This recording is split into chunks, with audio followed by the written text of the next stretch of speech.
kwihereza ndahamagara baza kwa Yesu. Nabo bamwe bari bagize bya bifukamunwa, nuko twese nibyo twari dufise, ariko je mu gusigura nabikuye. Hanyuma rero duhejeje rero ndiko ndahamagara baza kwa Yesu, nzamona batatu baraje, ariko biri imbere gatoyi ntibatwegereye, kuko hari yategeka umuntu begerane oningwa yo bafata. Hanyuma rero bahejeje ndanganje ni mutsino baraza, baraguruka bongera baraza barunguruza hino. Hanyuma ndahamagara n'abantu ndabona baraje.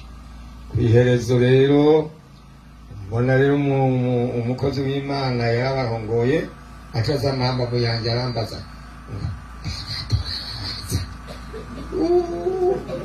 yagize ntewe kubura ukuboko kunini bana mukubise ikofi.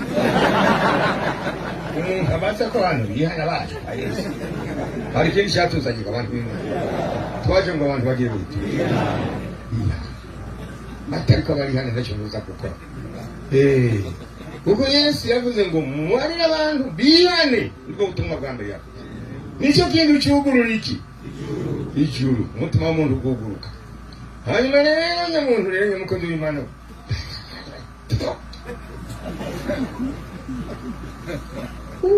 umuntu nta kintu dukunda nk'umuntu ashobora kwihana. Mu bintu bibaho mu isi nta kintu dukunda nk'umuntu aje kwihana. Murumva ko mu bakirisi ucumva kumukunze wona mureka njumbe kuko aje kugurura ijuru bazoshike kwa Data. Yesu nahawe. Hanyuma rero ndamubwira nzamona rero n'abandi bose baze baca babaza bahejeje turabasengera, Imana iraza ire gutasa tumunezero, baratwenga bahejeje bamavuye hasi baza kutugumbira bwabwo baburahera kuko bagize gute Imana nishi.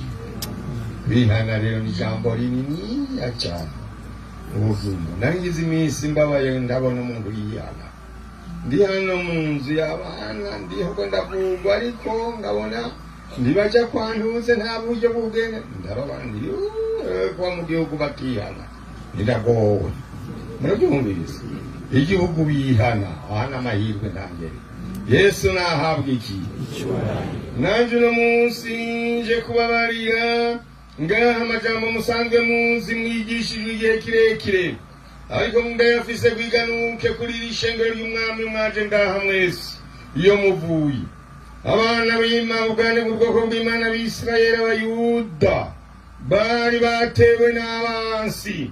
Abo bansi babateye rero barabugariza. Hanyuma rero babugarije, hanyuma rero ngo umutima w'uwo mwaba barongoye ngo urahungabana ngo nk'uko ibiti bihungabanywa n'umuyaga.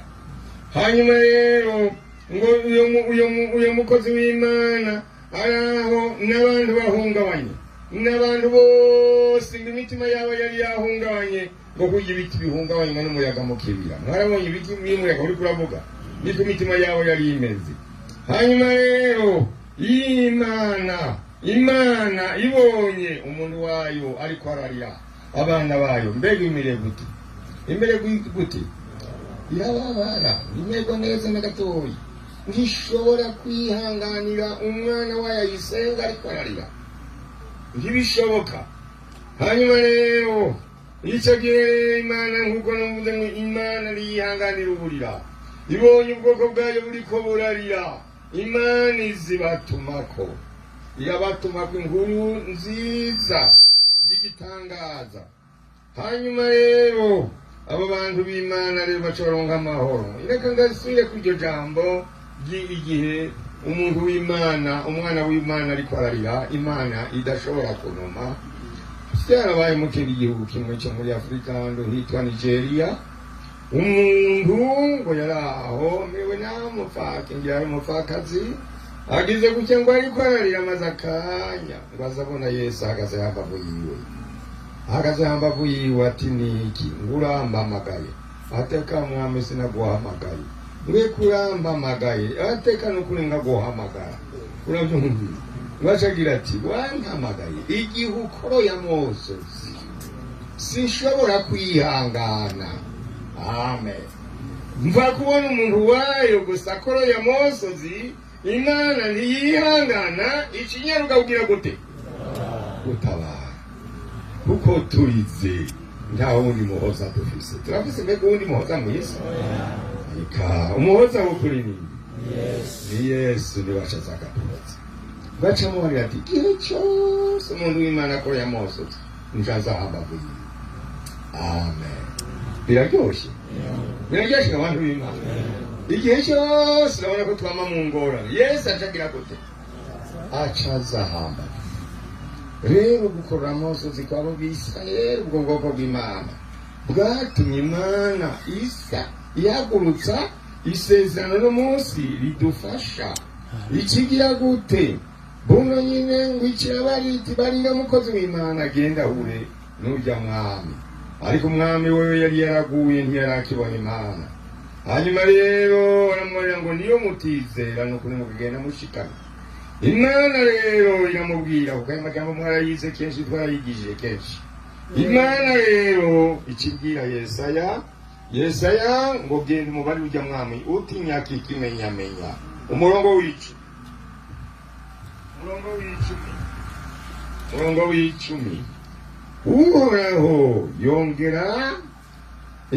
yongera kubarira Ahazi iti nyaka ikimenyamenya jewe Uhoraho Imana yawe, hari ikikuzimu cyangwa hari icyo hejuru mu ijuru.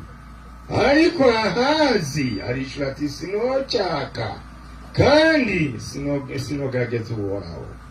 Yesaya aramwishyura ati nimwumve none rero wa muryango wa Dawudi ko kibaye icyoroshe kuri mwebwe kugora abantu, none mugomba kugora n'Imana yanjye nayo. Nico gituma Uhoraho ubwiwe ari we agira abihere ikimenyamenya.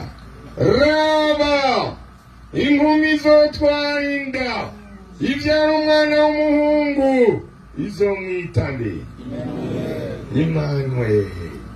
Yesu iri jambo Immanuel riza kuvuga ngo Imana igize gute iri kumwe natwe. Muhashire urutoki tuje muri Matayo. Rizuza gutebya na gatoyi. Yesu nashimwe kuko nahawe amajambo musanzwe muzi. Matayo igice cya mbere umurongo wa 23. Matayo igice cya mbere umurongo wa 23. Haleluya. Canke duhere ku murongo wa 21.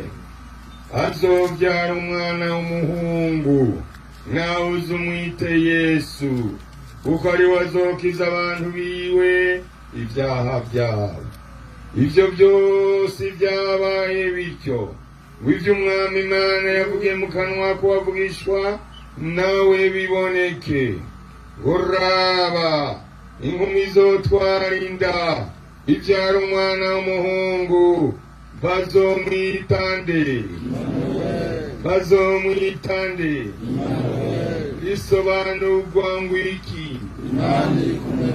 Risobanurwa ngo iki? Turi kugenda dayimoni aharahinga agakisi. Imana igize gute?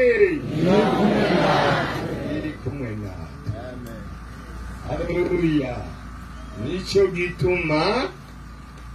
gituma umuntu wayo rero arize amosozi zabona hagaze hambavu yiwe ndi. Kuko yatanzwe nk'iki nk'inyishu yuko umuntu azohozwa na Yesu. Yavuye he?